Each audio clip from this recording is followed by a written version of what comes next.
El 20% de los embarazos que ocurren en los adolescentes también corresponde a esta franja etaria. Y ante esta situación, Salud Pública implementó lo que se llama el anticonceptivo subdérmico para aquellas mujeres adolescentes que no deseen ser madres por segunda vez.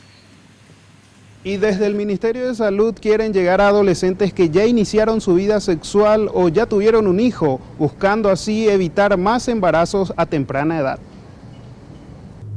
Que cerca del 70% de las adolescentes ya tienen relaciones sexuales antes de los 20 años. Y ese grupo es lo que estamos nosotros apuntando con los otros métodos anticonceptivos. ¿Cómo viene ahora el implante?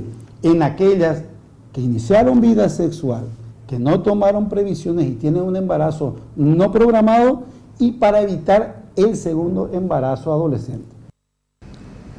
Este método es de fácil aplicación y tiene una efectividad del 9.9% y una durabilidad de casi 4 años.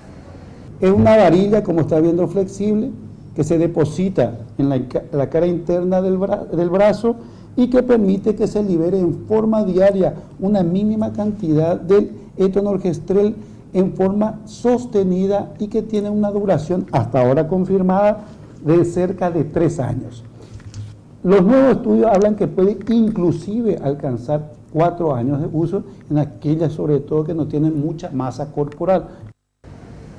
Y la aplicación de este nuevo método anticonceptivo se llevará a cabo en todos los hospitales públicos del país y sin ningún costo alguno.